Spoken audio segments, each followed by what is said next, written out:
The Philadelphia 76ers are 2-0 with James Harden in the lineup, and he's looked incredible in his first two games, including a win on Sunday against the New York Knicks. He turned Madison Square Garden into Madison Square Harden. And not only did the Sixers hand the Knicks an L on the court, we're going to do the same here at Chat Sports. A few days ago, we were a few hundred subscribers away from New York Knicks now. Right now, only 121 away. So if you want the best Sixers coverage here on YouTube, hit that red subscribe button, and let's put Knicks fans in shambles.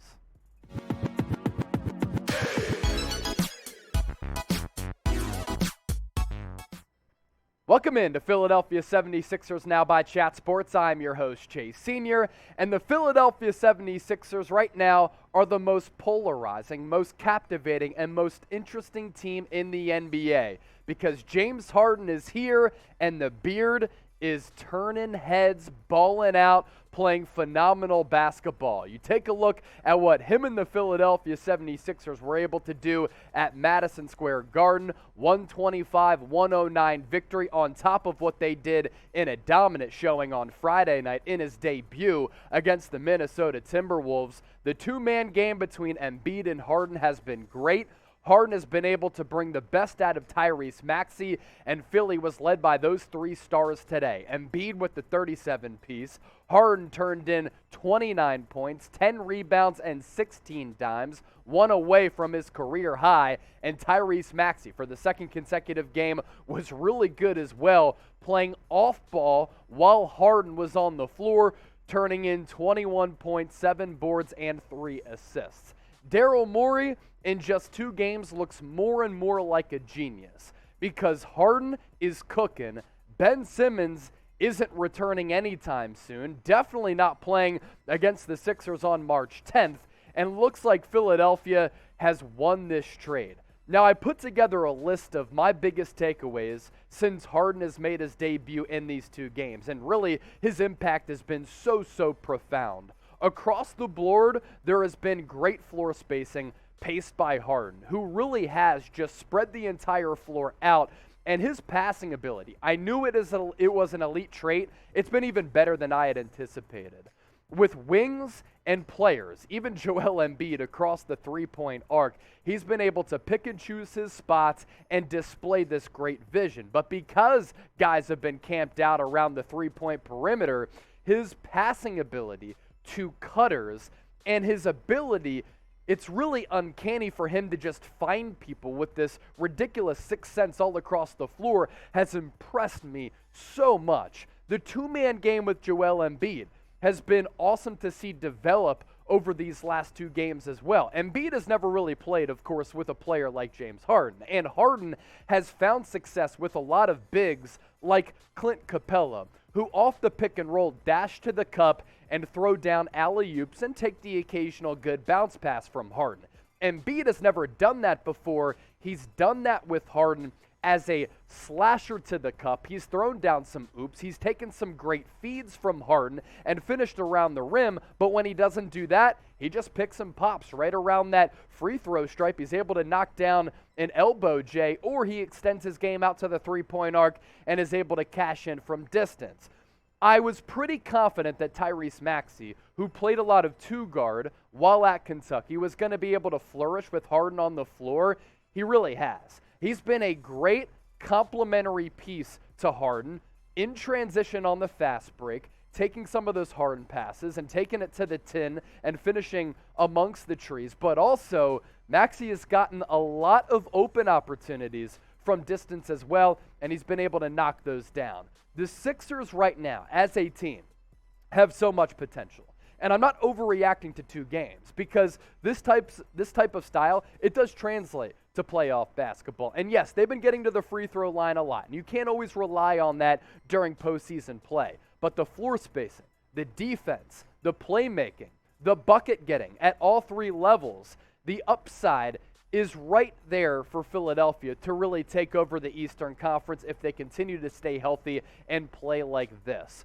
What James Harden brings to the floor, he's a better handler and scorer than Ben Simmons.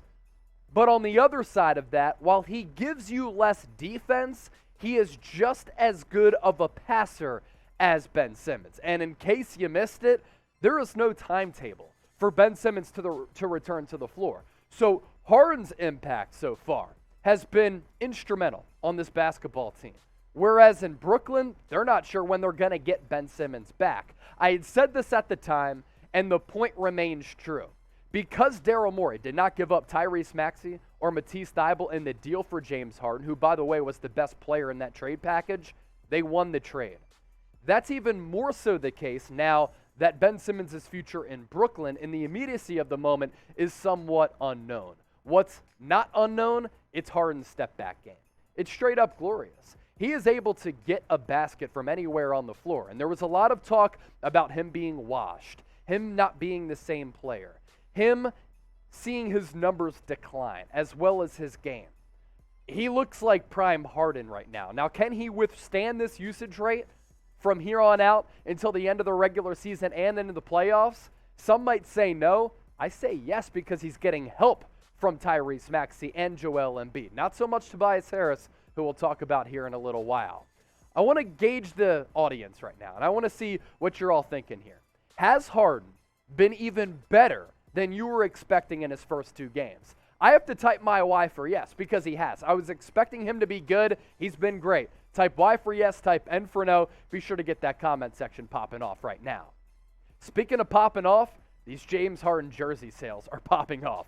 Number one selling jersey in the NBA, and the ones that we've been selling here at Chat Sports are going off the shelves like crazy. Get yours right now for this stretch run by going to chatsports.com/Harden. All thanks to our friends at Fanatics, we're able to get you a little bit of a deal. Plug in that link down below for that deal to apply. I'll put that link in the comment section as well as the description of this video. Let's break down what James Harden has been able to do game by game against Minnesota on Friday and against the Knicks on Sunday.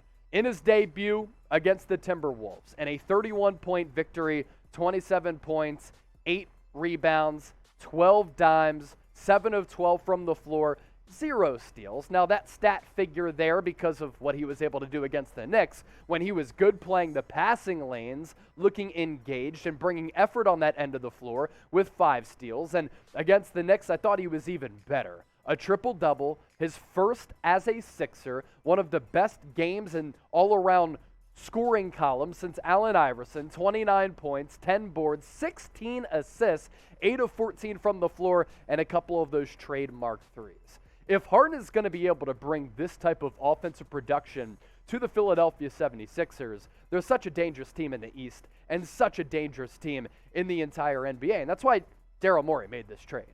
He knew Harden well. He knew that he'd be able to come in. He probably did some deep dive analytical research and saw that Harden's numbers were better than they were showing on the Nets. Harden maybe wasn't as engaged toward the end of that Nets tenure because he wanted to come to Philadelphia. And him coming to Philadelphia has led to the Sixers outscoring their two opponents by a combined 47 points in those two victories. Harden opens up so many offensive opportunities. And this is something that, you go back to his Houston days and you're like, man, so much ISO ball. He demanded the basketball for 20 seconds of the shot clock, and if he couldn't get his own shot, he'd give it to somebody else just haplessly waiting around the perimeter. He has kind of changed his game a little bit the last 2 years, where he's become a point guard who looks to pass a little bit more than he did in years prior, but when he has to get a bucket, he can still get a bucket by hitting the step back or putting the ball on the deck. And that ability has opened up so many open opportunities for Embiid anywhere on the floor, as well as Tyrese Maxey with shots and driving opportunities. And Maxey playing off ball is a great development for Doc Rivers in this organization right now. Because if his on-court fit had clashed with James Harden, you're like, that's not good because we're stunting the growth of this potential young superstar who, when he's playing with Harden, isn't playing well. Hasn't been the case. He's played excellent basketball, and Harden hasn't missed a beat either. And for Maxey to either run point in that second unit when Harden is not on the floor or play off ball when he is on the floor just adds a different element to the Sixers offense. And Joel Embiid has to be so happy. He got this briefly with Jimmy Butler, but what James Harden brings to the floor is not equal to what Jimmy Butler brought to the floor because he's simply not the scorer who Harden is. Embiid has so much space in which he can operate down in the post, around the three-point perimeter. He could put the ball on the floor, not have to worry while Ben Simmons was on the court for these double and triple teams to come to just harass him. The floor is stretched. The floor has some spacing, and Embiid has been able to take advantage of that. Now, are there some concerns with Tobias Harris? That's one of the lone negative aspects of what we've seen in these last two games. I will say, against the T-Wolves, transition threes, Harden found Tobias Harris with some quick trigger passes, and Harris, no hesitation, knocked down a couple of triples. At the end of the game against the Knicks, you saw Harris make some aggressive plays.